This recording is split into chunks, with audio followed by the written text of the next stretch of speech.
Le destin, réel ou imaginaire.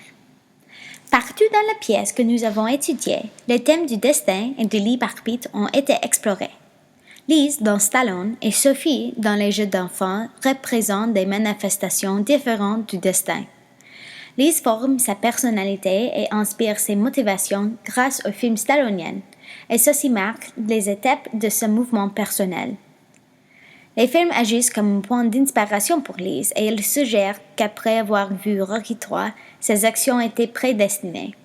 Il y a une combinaison du destin et du libre arbitre dans Stallone. Quand elle a vu Rocky III et écouté l'œil de tigre, les actions de sa vie se précipitent. C'est à ce moment qu'elle décide de sa carrière. Au moment où elle rencontre son mari, elle entend la chanson. Lorsqu'elle est enceinte, Lise avait déjà vu une multitude de films stalloniens. Tandis que les films eux-mêmes n'ont aucune influence sur le destin de Lise, ils agissent comme une marqueur de décisions clés qu'elle prend. Sophie représente l'autre extrémité du spectre, car elle a toujours été influencée par le destin. Dans cet exemple, la boîte est le symbole du destin et leurs actions sont dictées par le jeu, même lorsqu'elle pense qu'elle a le contrôle de sa vie. L'amour de Sophie est toujours dirigé vers Julien, indépendamment des autres circonstances. Ils étaient destinés à être ensemble et ce qui montre le rôle du destin d'un jeu d'enfant. Sophie et Julien sont des âmes sœurs et cet exemple du grand amour solidifiait le manque de volonté de Sophie. Julien dit que quand elle me prend dans ses bras, elle me part tout bas, je vis la vie en rose. Elle me dit des mots d'amour, des mots de tous les jours, et ça me fait quelque chose. Avec des règles du cap ou pas cap, Sophie donne son libre arbitre à Julien, et par la suite, Julien détermine toutes les actions et le destin de Sophie. Elle dit toujours cap dans le jeu, et ça cimente son destin. Après de nombreuses peines que les amis se causent, Sophie et Julien décident de finir le jeu et jettent la boîte dans la rivière.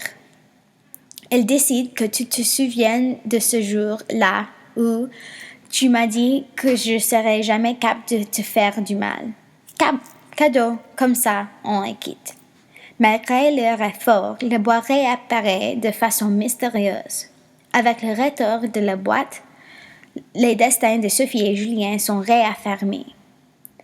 Sophie doit vivre avec les conséquences de ses décisions et les décisions de Julien, faisant allusion au rôle du destin dans le film. Tous les situations de Sophie culminent à un instant à l'hôpital, s'acquitter efficacement de son destin. La boîte dirige Julien et Sophie à l'hôpital où ils se rencontrent au stationnement.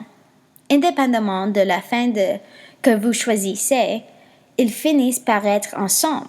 Ceci fait allusion au fait que la boîte est le symbole du destin dans le film. À la fin, c'est la boîte qui réunit Julien et Sophie. À travers des deux narrations, les idées de destin et de libre arbitre sont explorées, arrivent à deux conclusions très différentes. Dans Stallone, Lise a le libre arbitre parce qu'elle décide toutes ses actions sans influence extérieure. Dans le film, par contraste, Sophie n'a pas le libre arbitre.